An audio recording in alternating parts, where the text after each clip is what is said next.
देख रहे हैं सिटी इंडिया न्यूज चैनल, हक की आवाज।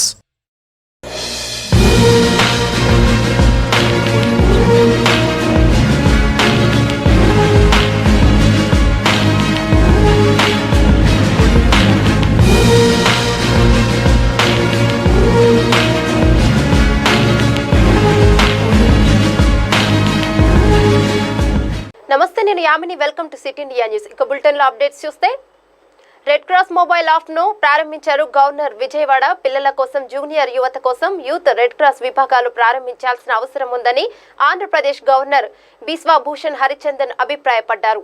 ఈ రోజు విజయవాడలోని రాజ్ భవన్ లో red cross society mobile app ను ఆయన ప్రారంభించారు. ఈ సందర్భంగా గవర్నర్ మాట్లాడుతూ, స్కూల్ విద్యార్థుల్లో సేవాభావంతో పాటు వారిలో రక్తదానం గురించి అవగాహన జూనియర్ రెడ్ క్రాస్ విభాగాన్ని ప్రారంభించాలని సూచించారు. అదే సమయంలో యువత కోసం కూడా ఇదే రకమైన విభాగాన్ని ఏర్పాటు చేసి వారిలో స్ఫూర్తి తీసుకురావాలని తెలిపారు. లాక్డౌన్ సమయంలో రెడ్ క్రాస్ సొసైటీ ఎంతగానో కృషి చేస్తుందన్నారు. మానవాళి భయానక పరిస్థితిలో ఉందన్నారు. కరోనా వల్ల మానవాళి జీవితం అస్తవ్యస్తమైందన్నారు. దేశ ఆర్థిక వ్యవస్థపై కూడా తీవ్ర ప్రభావం పడిందన్నారు. ఇటువంటి పరిస్థితుల్లో రాబోయే తరానికి సేవాభావం అలవాటు చేయాలని కోరారు. ఇందుకు ప్రతి ఒక్కరూ పనిచేయాలని విజ్ఞప్తి చేశారు.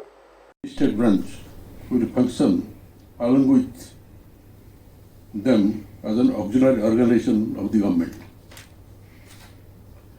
To start with one unit, each of Junior Red Cross and Youth Red Cross should be set up by providing them online training to inculcate the spirit of volunteerism and also equip them with all the latest information. Teacher and friends, as you are all aware, we are passing through a most difficult time that the mankind has ever confronted in the recent history. COVID-19 has crippled the economy and paralyzed normal life of people.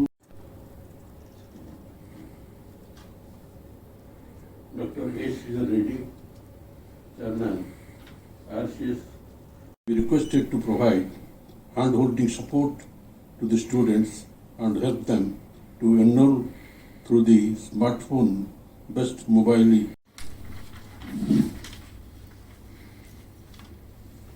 Sri M.M. Naik, Commissioner, Collegiate and Technical Education. Sri Chinna Guru Bhadradu, Commissioner, School Education. Rangareddy జిల్లా శంషాబాద్ లో చిన్నజీయర్ స్వామి ఆశ్రమంలో ప్రత్యేక పూజలు నిర్వహించారు మధ్యప్రదేశ్ ముఖ్యమంత్రి శివరాజ్ సింగ్ చౌహాన్. కుటుంబ సభ్యులు, భార్య స్పందన సింగ్ కుమారులు కార్తికేయ, కునల్ చిన్నజీయర్ ఆశీస్సులు తీసుకొని తీర్థ ప్రసాదాలను, నూతన వస్త్రాలు, మంగళ శవాసనాలు అందుకున్నారు. పూర్ణ కుంభం యజ్ఞంలో పాల్గొన్నారు. आज इस दिव्य साकेत क्षेत्र आने का अवसर मिला है. आचार्य भगवान रामानुजाचार्य जी महाराज 1003 साल पहले इस देश में एकता का संदेश दे के संपूर्ण देश को एक करने वाले उन्होंने प्रणाम किया, स्वामी जी का आशीर्वाद लिया. दुनिया को, राज्य को और देश को चलाने वाले होते हैं, वैसे ही लोग भी रहते हैं. यदि चलाने वाले धार्मिक, आस्तिक और देश स्वाभिमानी बनता है तो जनता भी स्वाभिमानी बनती है. भाग्य की बात है, ऐसा एक महान जैसा नरेंद्र मोदी जी है, उनका नेतृत्व में चल रहा है, जो स्वाभिमान का एक मूर्ति है और भक्त भी है और प्रजाक भी है और दूसरों को अपनी सीमा को यदि वो पार करके रखने के लिए ताकत वाला भी है. भाग्य की बात, उस देश हमेशा आगे बढ़ते ही रहेगा. అంతరాష్ట్ర గంజాయి స్మగ్లింగ్ ముఠాకు చెందిన 7 ముఠా సభ్యుల అరెస్టు జరిగింది. 80 కిలోల గంజాయి, 1,45,000 నగదు, 2 కార్లు, 9 మొబైల్ ఫోన్లు స్వాధీనం చేసుకున్నారు పోలీసులు. వీటి విలువ సుమారు 30 లక్షల రూపాయలు ఉంటుందని రాచకొండ కమిషనర్ మహేష్ భగవత్ తెలిపారు. విశాఖ ఏజెన్సీ ప్రాంతం నుండి హైదరాబాద్ కు తరలిస్తుండగా ఎల్బీ నగర్ ఎస్ఓటీ పోలీసులకు అందిన సమాచారం మేరకు స్మగ్లింగ్ ముఠాను పట్టుకున్నారు పోలీసులు. 2 ముఠా సభ్యులు పరారులో ఉన్నట్లు రాచకొండ కమిషనర్ తెలిపారు.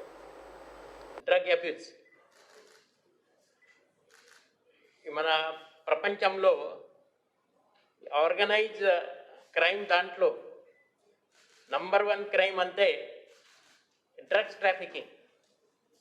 ఈ డ్రగ్ మాఫియా అది నంబర్ 1 వస్తుంది.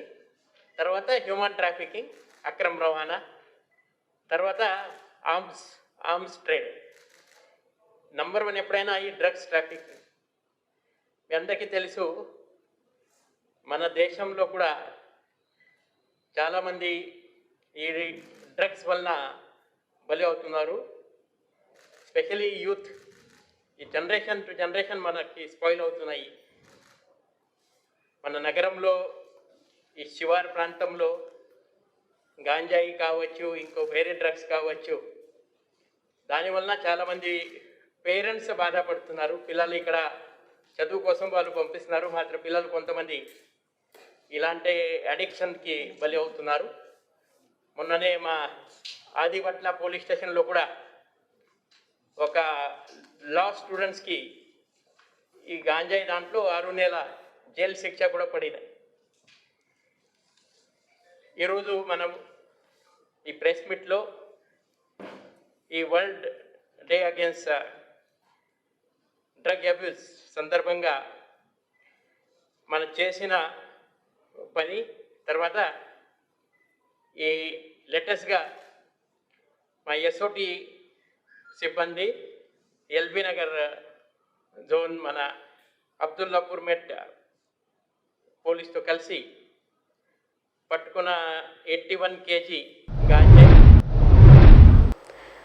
రంగారెడ్డి జిల్లా శంషాబాద్లో రాళ్లగూడ సిఎస్కే విల్లాలో మహిళ ఆత్మహత్య జరిగింది. అయితే భర్త వేధింపులు తట్టుకోలేకనే 32 ఏళ్ల లావణ్య అనే యువతి ఇంట్లో ఎవరూ లేని సమయంలో ఉరి వేసుకుని ఆత్మహత్య చేసుకుంది. ఈ సంఘటన స్థలానికి చేరుకున్న ఎయిర్పోర్ట్ పోలీసులు కేసు నమోదు చేసి దర్యాప్తు చేశారు. పోస్టుమార్టం నిమిత్తం ఉస్మానియా ఆసుపత్రికి తరలించారు. ఎయిర్వేస్ లో పైలట్ గా పనిచేస్తున్న భర్త వెంకటేష్ అయితే భర్త వేధింపులు తట్టుకోలేకనే లావణ్య పనిచేసిందని తెలిచారు. ఈరోజు వెన్నె చైతన్య లహరి వైఫ్ ఆఫ్ సంజీవ్ రెడ్డి డిచ్పల్లి నిజామాబాద్ అనే కంప్లైంట్ ఫిర్యాదురాలు పోలీస్ స్టేషన్కు ఉదయం 4 గంటలకు వచ్చి ఒక దరఖాస్తు ఇచ్చినది. ఏమనగా తన చెల్లెలైనటువంటి లావణ్య లహరి భర్త పేరు వెంకటేశ్వరరావు, వయసు 32 సంవత్సరాలు, వృత్తి సాఫ్ట్వేర్ ఎంప్లాయ్, సిఎస్కే విల్లాస్ శంషాబాద్లో ఉంటుందని, తనకు తన భర్త వెంకటేశ్వరరావుతో 8 సంవత్సరాల క్రితం పెళ్ళైనట్టు, వాళ్ళకు పిల్లలు లేనట్టు, అయితే గత కొంతకాలం నుండి ఆమె భర్త మరియు అత్తమామలు వాళ్ళు పిల్లలు కలగట్లేదు, నీకు గొడ్రాలి అని చెప్పి ఆమెను శారీరకంగా మానసికంగా వేధిస్తున్నారని, చాలాసార్లు సర్ది చెప్పినా వినలేనని, నిన్నగిన గొడవైనట్టు, మరియు ఈ బాధలు భరించలేక తన చెల్లెలు అయినటువంటి లహరి లావణ్య తన సొంత ఇంట్లో సీలింగ్ ఫ్యాన్కు ఉరి వేసుకొని ఆత్మహత్య చేసుకున్నట్లు తన భర్త అయినటువంటి వెంకటేశ్వరరావు మరియు ఆమె తల్లిదండ్రులు వాళ్ళ కుటుంబ సభ్యులు పెట్టే బాధలు భరించలేకనే తన చెల్లెలు ఆత్మహత్య చేసుకొని చనిపోయినట్లు దరఖాస్తు ఇచ్చింది. మహబూబ్ నగర్ పట్టణంలోని 2వ వార్డు ఎనుగొండకు చెందిన బీజేపీ నాయకులు ఎమ్మడి పురుషోత్తం గారు మంత్రి వి శ్రీనివాస్ గౌడ్ గారి సమక్షంలో బీజేపీ పార్టీ నుండి టీఆర్ఎస్ పార్టీలో చేరడం జరిగింది. అదేవిధంగా ఇమ్మడి రాఘవేందర్లతో పాటు నీటూరి నరసింహులు, ఇమ్మడి నిఖిల్, బుడ్డరాములు, మధువీర్, సిహెచ్ రమేష్ గౌడ్, పెద్దగొల్ల తిరుపతి యాదవ్, ఎల్పట్టి బుచ్చిబాబు, జనార్దన్లో పాటు దాదాపు 100 మంది టీఆర్ఎస్ పార్టీలో చేరారు. ఈ కార్యక్రమంలో మున్సిపల్ చైర్మన్ కేసీ నరసింహులు గారు, డీసీసీబీ వైస్ చైర్మన్ కొరమూని వెంకటయ్య గారు, వైస్ చైర్మన్ తాటి గణేష్ గారు, కౌన్సిలర్లు, టీఆర్ఎస్ పార్టీ నాయకులు తదితరులు పాల్గొన్నారు. భద్రాద్రి కొత్తగూడెం జిల్లా కొత్తగూడెం జీకే భూగర్భ గనుల వద్ద టీబీజీకేఎస్ సంఘం ఆధ్వర్యంలో కేంద్ర ప్రభుత్వ దిష్టిబొమ్మను దగ్ధం చేశారు. కేంద్ర ప్రభుత్వం నూతనంగా తీసుకొచ్చిన బొగ్గు బ్లాక్లను ప్రైవేటీకరణ విధానాన్ని తీవ్రంగా వ్యతిరేకిస్తున్నామని, దీన్ని తక్షణమే విరమించుకోవాలని, లేని పక్షంలో సింగరేణిలో గుర్తింపు సంఘమైన టీబీజీకేఎస్ పోరాటం చేస్తుందని తెలియజేశారు. కార్మికులకు నష్టం కలిగే విధంగా చర్యలు ఉండటం వలన ఈ విధానాన్ని వెంటనే రద్దు చేయాలని డిమాండ్ చేశారు. జూలై 2వ తేదీన దేశవ్యాప్తంగా జాతీయ సంఘాల పిలుపు మేరకు 24 గంటల దీక్షలు గనుల వద్ద చేస్తున్నామని తెలిపారు. ఎన్నో పోరాటాల ద్వారా సాధించుకున్న హక్కులను ప్రైవేటీకరణ ద్వారా కోల్పోయే విధంగా ఉండటం వలన దీనికి వ్యతిరేకంగా ప్రతి ఒక్క కార్మికుడు మద్దతు తెలపాల్సిన అవసరం ఎంతైనా ఉందని నాయకులు తెలిపారు. కార్మికుల ఐక్యత కార్మికుల ఐక్యత కార్మికుల ఐక్యత వర్ధిల్లాలి వర్ధిల్లాలి వర్ధిల్లాలి దూరం దూరం ఉండండి కొంచెం బయట నశించాలి కేంద్ర ప్రభుత్వం వంటి వైఖరి నశించాలి కేంద్ర ప్రభుత్వం వంటి వైఖరి నశించాలి వర్ధిల్లాలి కల్వకుంట్ల కవితక్క నాయకత్వం వర్ధిల్లాలి కల్వకుంట్ల కవితక్క నాయకత్వం కోవడం జరిగింది. నిన్న మొన్న మీటింగ్లు పెట్టడం జరిగింది. కార్మికులు కూడా ఒక్కరోజు సమ్మె అయితేనే వేతనాలు నష్టపోకుండా ఉంటుంది కాబట్టి ఒక్కరోజు సమ్మెకే మనందరం మద్దతు ఇద్దాం, దాన్ని ముందుకు తీసుకెళ్దామని కార్మికుల అభిష్టం మేరకే ఇవాళ 2వ తారీఖు సమ్మెకు పిలుపునివ్వడం జరిగిందని సవినయంగా తెలియజేస్తూ అన్ని మైళ్ళ మీద ప్రోగ్రామ్స్ ఉన్నాయి కాబట్టి వాటి కోసం వెళ్లాల్సిన అవసరం ఉన్నది ఇక్కడ ఉన్న నాయకత్వం కాబట్టి మీరందరూ గమనించాల్సింది కోరుతూ ఈ అవకాశం ఇచ్చిన ఆర్గనైజర్స్ అందరికీ పేరు పేరున నమస్కారాలు తెలియజేస్తూ ప్రతి ఒక్క కార్మికుడు దిష్టి బొమ్మ దగ్ధం గేటు ముందు ఉంటుంది కాబట్టి అక్కడికి రావాల్సిందిగా సవినయంగా రిక్వెస్ట్ చేస్తూ జై. దేశ ప్రధాని నిర్లక్ష్య వైఖరి వల్లనే సరిహద్దుల్లో చైనా రెచ్చిపోతుందని ఆరోపిస్తూ కాంగ్రెస్ రాష్ట్ర వ్యాప్త పిలుపు మేరకు మంచిర్యాల జిల్లా కేంద్రంలో కాంగ్రెస్ పార్టీ నాయకులు గాంధీ విగ్రహం వద్ద నిరసన కార్యక్రమం చేపట్టారు.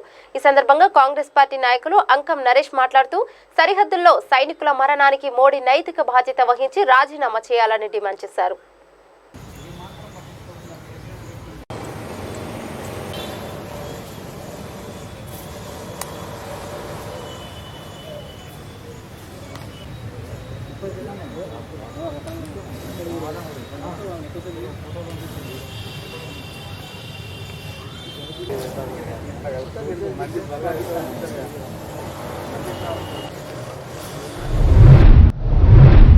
కామారెడ్డి జిల్లా కేంద్రానికి సమీపంలో గల గుమస్తా కాలనీ వద్ద జంట హత్యలు కలకలం సృష్టించాయి. గుమస్తా కాలనీలో ఉంటున్న కొయ్యల లక్ష్మయ్య, ఆర్ఎంపీ వైద్యుడు వడ్ల సుధాకర్ దారుణ హత్యకు గురయ్యారు. పోలీసులు కథనం ప్రకారం లింగంపేట మండల కేంద్రానికి చెందిన లక్ష్మయ్య ఆరోగ్యం బాగోలేక నెల రోజులు తన చెల్లెలు సుజాత వద్ద ఉంటున్నాడు.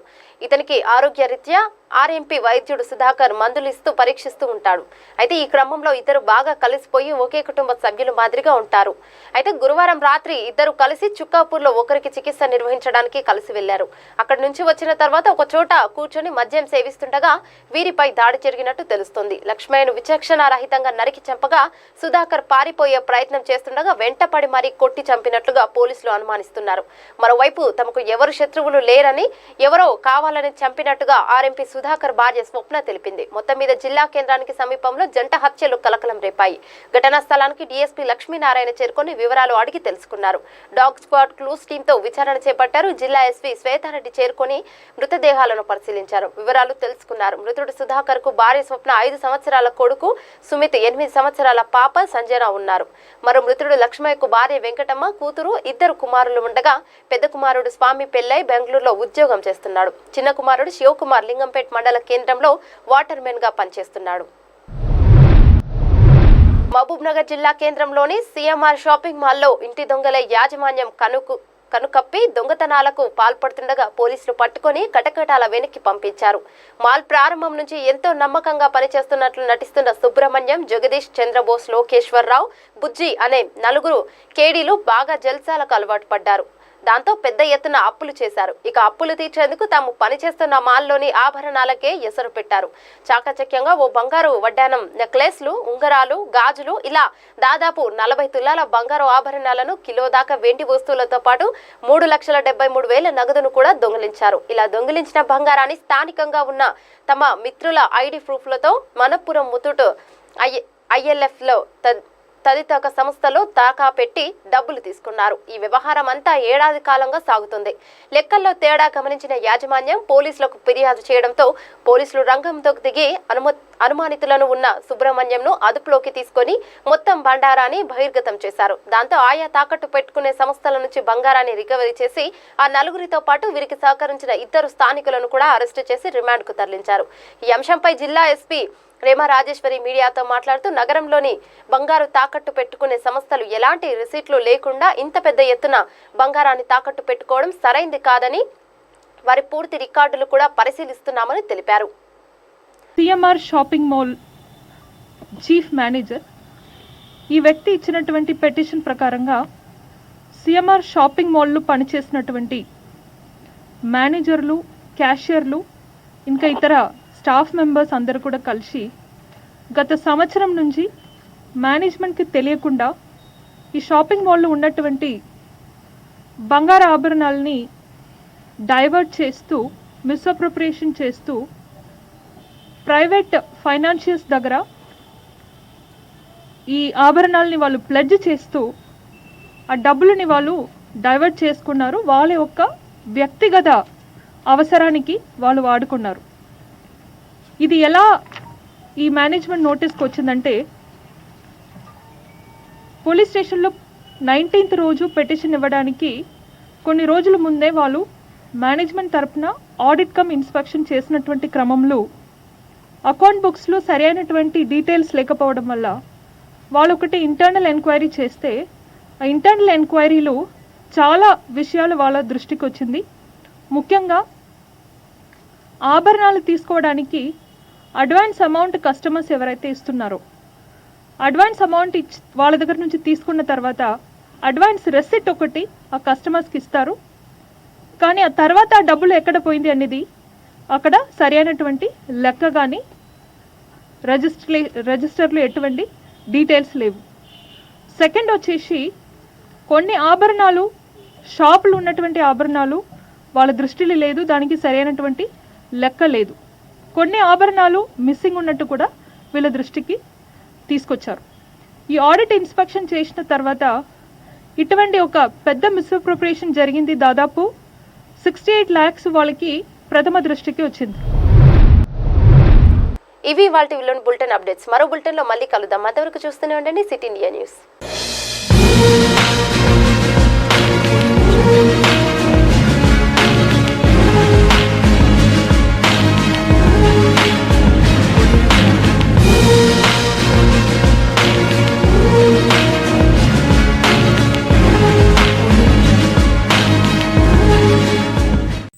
दोस्तों, अगर आपको हमारी न्यूज़ और एंटरटेनमेंट तमाम प्रोग्राम पसंद आते हैं तो फिर लाइक करें, शेयर करें और सब्सक्राइब करें।